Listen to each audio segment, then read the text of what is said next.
moving on to the next topic which is diversification of agricultural activities. अभी तक हमने क्या देखा, रूरल क्रेडिट क्या होता है, ठीक है। अब रूरल एरियाज में लोग मेजॉरिटी क्या करते हैं, फार्मिंग करते हैं, दैट इज एग्रीकल्चर सेक्टर। तो एग्रीकल्चर सेक्टर को डेवलप करने के लिए हमने एग्रीकल्चरल मार्केट सिस्टम भी देख लिया। अब हम देखने वाले हैं diversification of agriculture sector, agriculture activities. Actually अगर इतने सारे लोग एम्प्लॉयड है एग्रीकल्चर में तो सब लोग एक चीज तो नहीं कर सकते, तो there are many activities, agriculture activities जो लोगों को एक्सप्लोर करना, उनको समझाना और उनको एनकरेज करना ताकि अलग अलग सेक्टर में लोग एम्प्लॉय हो पाए, वो जरूरी है। So let us start the topic with the first thing which is reason for diversification. Why do you think we need a diversification, क्यों चाहिए? रिस्क इन्वॉल्व है ना, बहुत सारे लोग अगर सेम चीज करेंगे तो रिस्क इन्वॉल्व है, ठीक है। कि क्या होगा, वो लोग सिर्फ एग्रीकल्चर पे ही डिपेंड होकर रह जाएंगे।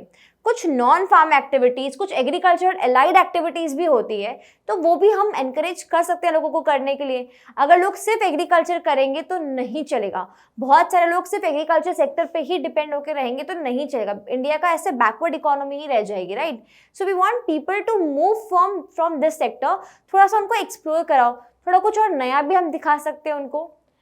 Agriculture plays an important role in economic development. However, the vast majority of rural people work on land and there is a greater risk of depending only on agriculture, which our country does not want. इसीलिए हम ये diversification लेके आए। The need for diversification arises because there is a greater risk of depending exclusively on farming for livelihood. Happens people only depend on agriculture for their livelihood कि ठीक है उगाएंगे, रोज ये काम करेंगे। जब तक आप सो करते हो और जब तक आप हार्वेस्ट करते हो, जेस्टेशन पीरियड बहुत बड़ा होता है, बहुत बड़ा डिफरेंस आता है कि हमने सो किया और तब से हमने हार्वेस्ट किया उस चीज़ को, तो उसमें बहुत टाइम लगता है, टाइम कंज्यूमिंग प्रोसेस। तब तक आप क्या करोगे, right. And how will you earn? अगर आपके पास में एक्सेस नहीं है रेगुलेटेड मार्केट का, या अगर आपको नॉलेज नहीं है, या फिर अगर आपको फार्मर्स मार्केट का नॉलेज नहीं है, आप मार्केट सिस्टम का भी नॉलेज नहीं रखते हो, तो आप यहाँ पे क्या रिस्क है कि आप सिर्फ फार्मिंग पे डिपेंड करो, प्लस आप और इंक्रीज नहीं कर पाओगे अपनी इनकम को। Now to provide productive sustainable livelihood options to rural people, that means हमारा गवर्नमेंट ऑलरेडी चाहता है कि ठीक है we are an agrarian country, लोग करते हैं agriculture, that is good, but बहुत ज़्यादा पॉपुलेशन भी एग्रीकल्चर पे डिपेंडेंट नहीं होने चाहिए। उनको कुछ सस्टेनेबल और कोई दूसरी एक्टिविटीज या दूसरी इनकम कमाने के तरीके भी उनको दिखाना ज़रूरी है। तो ये दो हमारी नीड है, greater risk of depending on farming for their livelihood, and the next is providing productive sustainable livelihood options to the rural people. Now benefits of diversification क्या होंगे? Much of agricultural employment activities are concentrated in the Kharif season. During the Rabi season, it becomes difficult to find gainful employment in areas where there are inadequate irrigation facilities. Kharif season में क्या होता है, आप आराम से grow कर सकते हो, ठीक है, इजी है। बट राबी सीजन में क्या होता है ना यूजुअली कि आपको एम्प्लॉयमेंट मिलना मुश्किल है, बिकॉज उस टाइम पे क्या होता है, इरिगेशन फैसिलिटीज कम है हमारे पास में। तो उस सीजन में पर्टिकुलरली जो क्रॉप्स ग्रो होते हैं तो लोगों को जॉब्स मिलना बहुत मुश्किल होता है, बिकॉज ऑलरेडी हमारे पास में फैसिलिटी तो है नहीं, तो हम ग्रो क्या करें भाई, ठीक है। और अगर इरिगेशन नहीं है तो मैं एज अ फार्मर मैं क्या ग्रो करूँ अब, और मैं कैसे ये काम करूँ आगे अपना, राइट। फार्मिंग का काम आगे कैसे बढ़ेगा? तो खारिफ सीजन तो इजी है पर राबी सीजन में डिफिकल्ट हो जाता है। So diversification into other sectors is essential to provide supplementary gainful employment. That means अगर आप इस सीजन में नहीं कर पा रहे हो तो आपके पास में सप्लीमेंट्री एम्प्लॉयमेंट है कि ठीक है भाई ये इस सीजन में हमने फार्मिंग करी, अब इस सीजन में हम ये काम कर सकते हैं। It's a gainful employment to enable them to earn higher levels of income. That means giving them options to earn more what they are earning right now, to enable rural people to overcome poverty and other troubles. That means यहाँ पे क्या होगा कि वो लोग unemployed नहीं रहेंगे इस सीजन में, कुछ ना कुछ employment opportunities मिलेगी and they will be able to overcome the poverty and other troubles. तो ये benefits हुए डाइवर्सिफिकेशन के। ना टाइप्स ऑफ डाइवर्सिफिकेशन कैसे हम करेंगे, तो सबसे पहला है diversification of crop production, that is change in cropping pattern. अगर आप पहले कुछ और ग्रो करते थे अब कुछ और ग्रो करो, इस सीजन में कुछ और ग्रो करो, सेम क्रॉप हर सीजन में ग्रो नहीं हो सकता, तो changing your cropping pattern. Then पहले सपोज आप फूड क्रॉप ग्रो करते हो, अब आप कैश क्रॉप ग्रो करके देख लो। अगर आप कैश ग्रो करते हो तो फूड ग्रो करके देख लो। तो उस तरीके के चेंजेस आप कर सकते हो। वेजिटेबल ग्रो कर लो, फ्रूट ग्रो कर लो, तो changing your cropping pattern. And diversification of productive activities, which is shift of workforce from agriculture to other allied activities and non-agricultural sector। यहाँ पे क्या आएगा प्रोडक्टिव एक्टिविटीज में कि एग्रीकल्चर से अलाइड एक्टिविटीज या तो फिर कुछ नॉन फार्मिंग एक्टिविटीज में लोगों को डाइवर्सिफाई करना। The focus of this chapter is only on allied activities, that is non-farm employment and the other emerging alternatives of livelihood, though there are many other options available for providing sustainable livelihood in the rural areas। यहाँ पे हम सिर्फ किस पे बात करने वाले हैं, नॉन फार्म वाले ऑप्शंस पे, ठीक है, क्योंकि हमारे चैप्टर का फोकस ही वही है कि रूरल एरियाज में हम क्या दे सकते हैं। तो यहाँ पे हम फोकस करने वाले हैं सिर्फ एक पर्टिकुलर टॉपिक पे।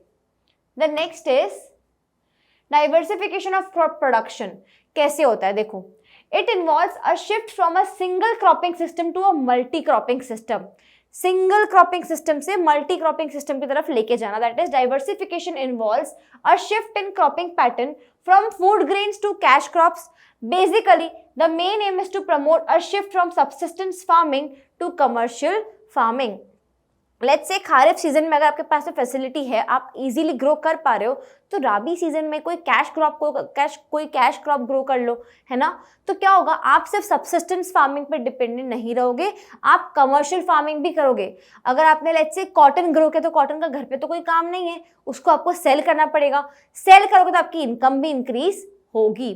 तो यहाँ पे क्या होगा, आप सिर्फ एक सिंगल क्रॉपिंग सिस्टम फॉलो नहीं कर रहे हो, आप है ना उसको ट्राई करो, अपनी लैंड पे आप अलग अलग क्रॉप्स ग्रो करने की ट्राई करते हो, that is multi cropping system. यहाँ पे बेसिकली एम क्या है कि लोगों को क्रॉपिंग सिस्टम में फूड ग्रेन से कैश क्रॉप पे थोड़ा बहुत शिफ्ट करना और कमर्शियल फार्मिंग पे शिफ्ट करना। Food grains are the grains grown for human food, for example rice, wheat, maize, pulses, cereals, etc. तो जो भी चीजें हम कंज्यूम करते हैं, हम खाते हैं, वो है हमारे food grains. Cash crops are grown for direct sale in the market rather than for the family consumption और to feed livestock. For example cotton, jute, coffee, sugar cane etcetera. That means ये वो products है जो आप grow करते हो लेकिन आप यूज नहीं करते हो, आप डायरेक्टली मार्केट में सेल करते हो। आप अपने लाइफ स्टॉक को खिलाते भी नहीं हो, दैट मीन्स गाय को या बफेलो को आप कॉफी तो नहीं खिलाओगे, राइट, तो आप उसको सेल करोगे डायरेक्टली मार्केट में। तो ये हो गए cotton, jute, coffee, sugar cane etcetera जो सेलेबल है, डायरेक्टली आप सेल कर दोगे।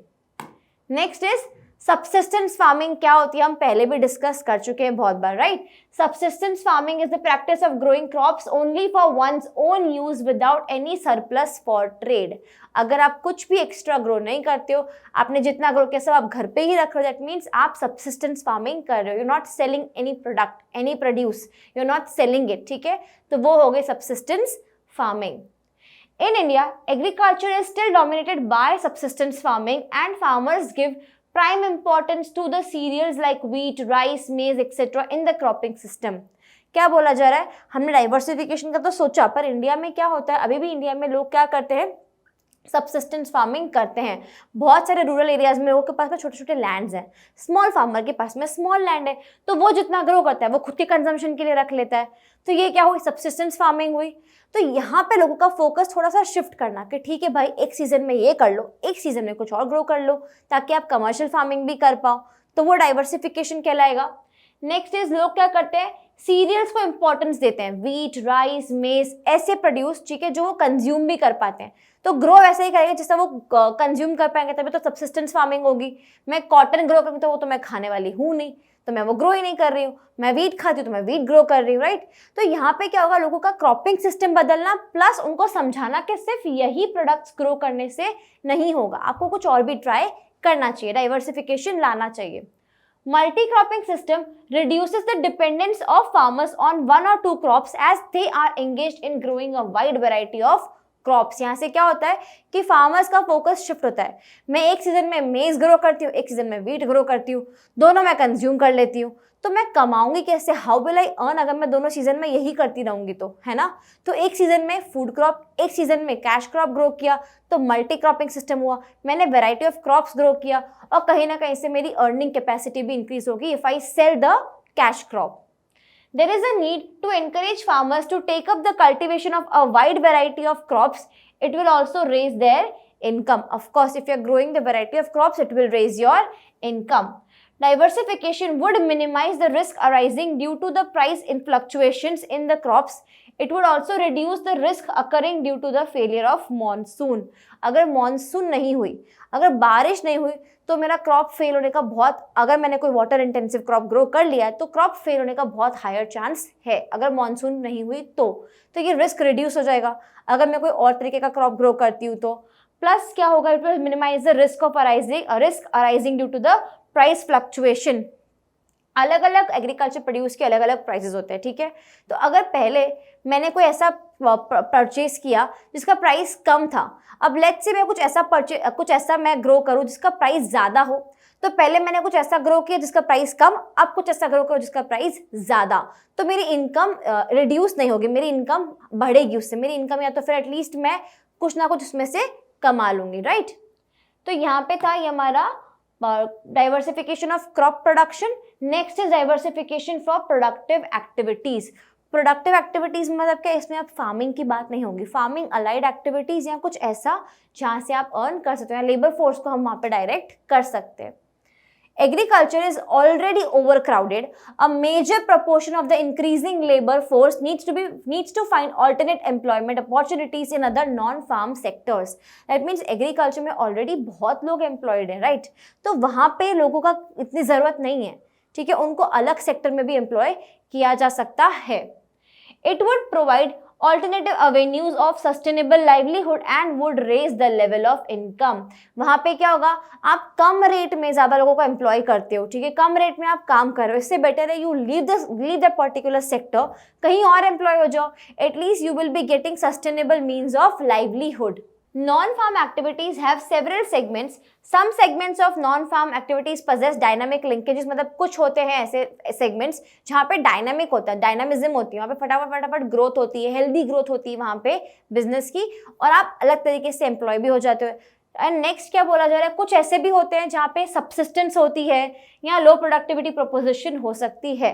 कुछ सेगमेंट्स में लो प्रोडक्टिविटी भी होती है और सब्सिस्टेंस भी हो जाती है। Now the dynamic subsectors include the agro-processing industries, food processing industries, leather industry, tourism, etc. क्या बोला जा रहा है, फार्मिंग के अलावा हम क्या कर सकते हैं, और प्रोसेसिंग इंडस्ट्री हो गई, उसमें एम्प्लॉय कर सकते हैं अपने आप को, फूड प्रोसेसिंग इंडस्ट्री में एम्प्लॉय कर सकते हैं, लेदर इंडस्ट्री, टूरिज्म हो गया, तो यहाँ पे आप अपने आप को एम्प्लॉय कर सकते हो। प्रोडक्टिव एक्टिविटीज है ये, non farm, right. Those sectors which have the potential but seriously lack infra and other support. क्या बोला जा रहा है, कुछ ऐसे सेक्टर्स भी होते हैं जहाँ पे है ना, वहाँ पे क्या है, आपका इंफ्रा नहीं है उसमें काम करने के लिए, प्लस उसमें सपोर्ट भी नहीं मिलता है गवर्नमेंट का, या तो लेट्स से सपोर्ट नहीं है वहाँ पे, या वहाँ पे सपोर्ट लैक होता है।